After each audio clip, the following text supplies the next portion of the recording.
My phone is a slot machine. Every time I check my phone, I'm playing the slot machine to see what am I going to get next. My name is Ryan Growney. I'm 16 years old, and I'm a high school student. I'm Thomas Growney, Ryan's twin brother. I'm Chris Growney. I'm a retired tech executive and investor. I'm Thomas and Ryan's dad. The two brothers and their dad are looking for ways to disrupt the old models of youth service. Service should be engaging. We've got the drive. We've got the resources. We've got the capital. We have the passion. We have to take our inspiration and turn it into real actionable progress. And we want to change the world.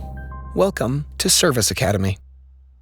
With a newly revamped digital presence, people and organizations are starting to take notice of Service Academy. Thomas and Ryan, along with the Youth Volunteer Corps, have been invited to conduct a panel at Catalyst 2030, a global movement of people and organizations committed to achieving the UN Sustainable Development Goals by 2030. Thomas and Ryan have this podcast, but this will be the first time they lead a discussion in front of a live audience. Exciting. So you're going to be inaugurated as a member of Catalyst 2030 organization. Exactly. Yeah, Thomas and I are going to be inaugurated as members, and we're doing something at Catalyst Change 2023. We're getting a little bit of credit. They're connecting to a global network of like-minded people, which is encouraging. They have to keep growing Service Academy and creating new connections wherever they can. I'm excited. It's going to be really cool because we're going to meet some service-minded people, just hear the forefront of what's going on service-wise right now. And I think that that's a really cool opportunity. We check our phones over 150 times a day, and that's by design. The companies that make our phones, social media, and messaging services have done their best to make their products indispensable and irresistible. The competition for our attention has spurred a race to products designed to be maximally addictive and content that is polarizing, divisive, and unregulated. This episode's feature is Tristan Harris, and he's trying to change that.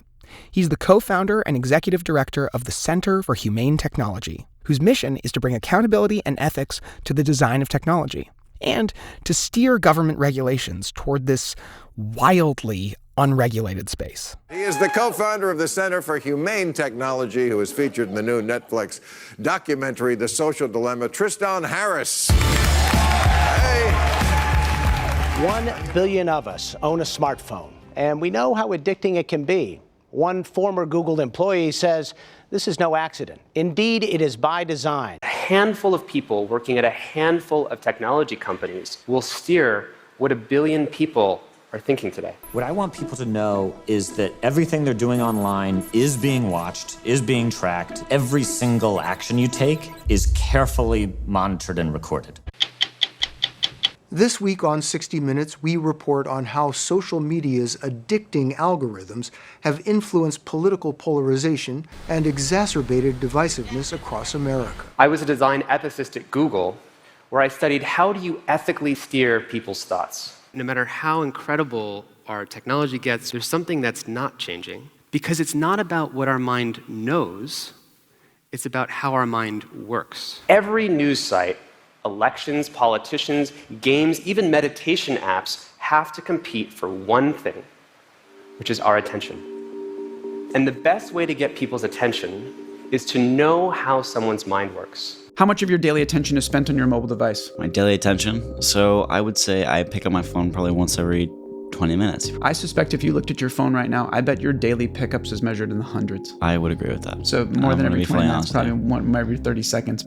Tristan Harris said the companies are not getting you addicted to the phone, they're getting you addicted to being in contact with somebody on the phone. This is the thing that really gets me is the fear of missing out.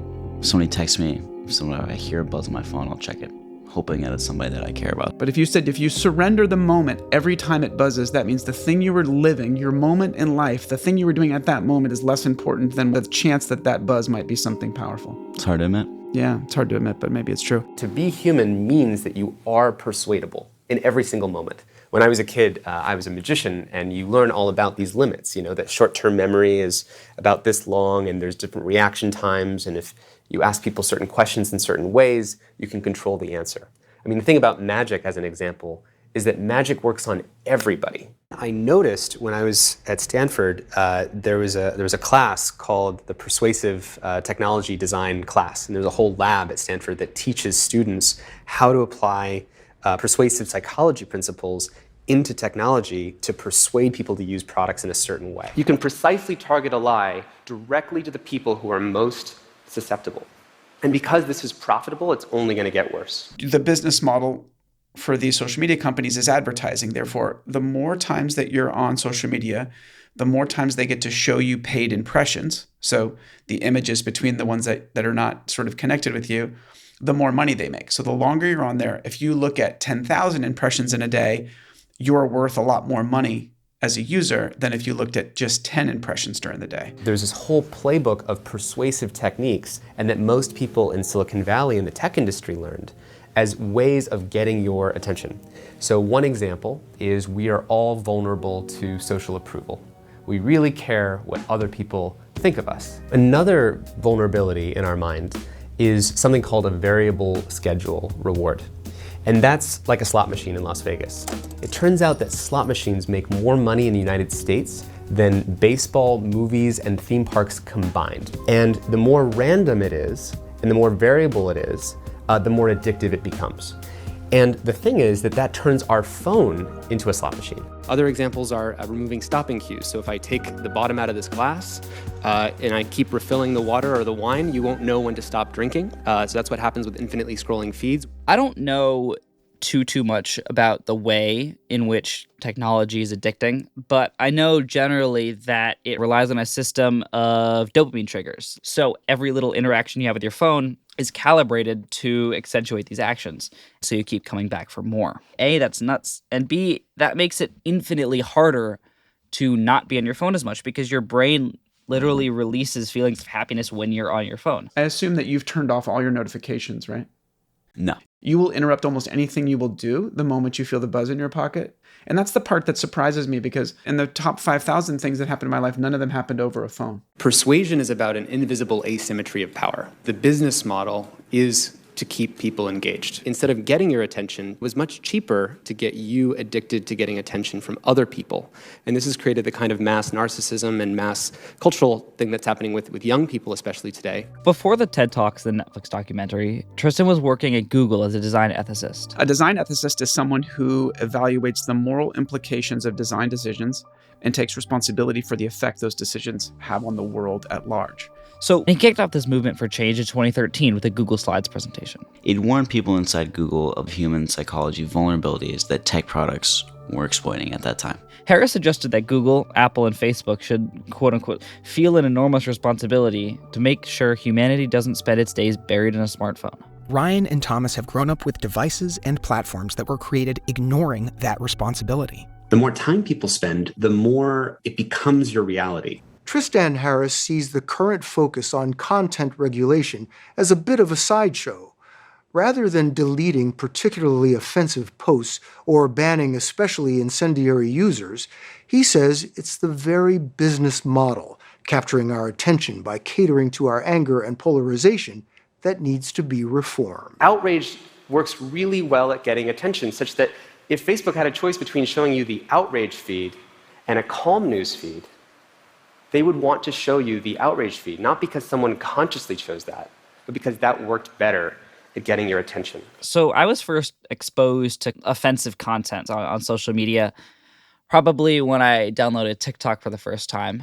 TikTok and later Instagram, they were the first platforms where I was really able to interact. So I got to see everyone's posts for the first time. And obviously, there are going to be people that post good things, and there are people that post bad things. And to be honest, I still see some pretty dark shit on my feed. Going on Instagram Reels and you'll see a guy getting kicked in the face by a horse, videos of highway car crashes, 18-wheelers flipping, and you're just like, I don't really need to see this. It's the downside of having such a global forum. There's always going to be the people that are posting some pretty terrible stuff. Tristan Harris founded an organization called Time Well Spent. He's asking the tech industry to bring what he calls ethical design to its products. Mr. Tristan Harris of the Center for Humane Technology, if you'd now please give your opening statement. A business model that preys on human attention means that we are worth more as human beings and as citizens of this country when we are addicted, outraged, polarized, narcissistic, and disinformed. Fred Rogers, testified before this committee 50 years ago, concerned about the animated bombardment that we were showing children.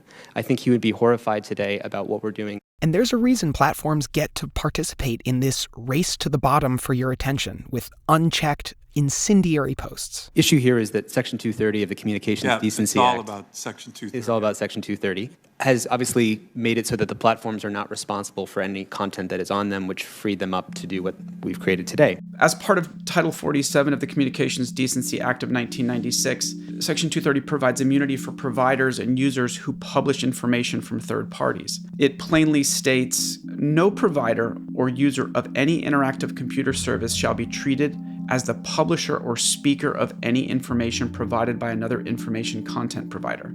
So if you're not the publisher, you're shirking any responsibility for what happens on your platform. You basically get to turn around and say, listen, whatever somebody created on my site, I didn't say it. I'm just telling you what they said, but I didn't actually create it myself. So you're not on the hook for the truth of anything, but you get to profit from the attention and outrage that it generates. These platforms have captured the meaning of social participation in society. We have been fed a individualized reality based on what the algorithms will say, this is the thing that's likely to keep you here. And what that did is took the shared reality we have, put it through a paper shredder, and gave each of us a micro reality in which we're more and more certain that we're right and the other side is wrong. For children, increased cyberbullying leads to an increase in suicide. It can reverse huge progress that we've made in civil rights. It can pose a threat to national security. Information overload leads to shortening attention spans, social isolation, teen depression, suicide, breakdown of sense-making, conspiracy theories, and a post-truth world. Let's go with the Rudy Giuliani quote. You know, there is no truth. There is no truth. That's a pretty profound quote. Yeah. So, I mean, basically what he's saying is that the truth is subjective. This truth is whatever you perceive it to be, which is, there's something to that. I think that this signals a kind of new period of human development and human history. It's changing the way we have our conversations, it's changing our democracy, and it's changing our ability to have the conversations and relationships we want with each other. Social media is now a huge part of how we make decisions and form consensus as a society. And it's not a neutral medium. On one hand, you're able to keep a larger number of people close, especially people that are geographically far away. But on the other hand, the frictionlessness of being able to start that conversation with somebody halfway around the world, takes me out of the moment. There's so much of our body language. It's like a crazy number. It's like 80 or 90% of our body language is how we communicate. And you're losing all of that over text or over email or something like that. And so I feel like that kind of takes away much of like the crucial part of what communication is. Thomas, do you have a personal example of cyberbullying? So one of my best friends at school, his little brother he plays a lot of video games, and he's good enough to play against guys that are much older than him, and this kid's 11 years old for reference. My friend has told me that there's multiple times when he's come running downstairs crying because some grown-ass man told him to kill himself over a video game. Wow. Crazy stuff. We want to have a relationship with technology that gives us back choice about how we spend time with it, and we're going to need help from designers. The responsibility is being put on consumers, when in fact, if it's the infrastructure, it should be put on the people building that infrastructure. Maybe like in medicine, where we have a Hippocratic oath to recognize the responsibility and higher value that we have to treat patients. What if designers had something like that? Shouldn't people just be responsible for their own device usage? Shouldn't you actually have the constitution and discipline to turn that thing off? At a very base level, yes. But these companies and these corporations and these people are literally doing everything that they can, putting as much money as possible and as much time, as much effort in trying to get my attention and trying to not make that possible. Shouldn't people be responsible for fact-checking the information they come across? And the answer is no. It's actually impossible for you to fact-check everything because it implies that you actually have the reach to fact-check everything. Yeah. The hard part is people should have some context of the source that they received it from. We need new models and accountability systems, and that involves questioning big things like the business model of advertising. Democracies have to regulate the business model of social media to stop this trap. That's the only way out. We don't have a Pentagon to protect our digital borders. You need government to regulate the behavior of all these companies. It's not that social media is bad, it's that social media has been corrupted by the perverse business model of maximizing engagement. What Tristan Harris is doing is, he said social media isn't bad. It's the business model that's trying to harness your attention for the benefit of advertising that's bad. The amount of good work that's being done around social innovation, generally advocacy, activism, is incredible, but it's not on your phone. And it's because those groups don't pay for your eyeballs. We need a design renaissance. And that would involve two things. One would be protecting against the timelines that we don't want to be experiencing. And the second would be empowering us to live out the timeline that we want, and that we have certain boundaries or dimensions of our lives that we want to be honored and respected. And technology could help do that.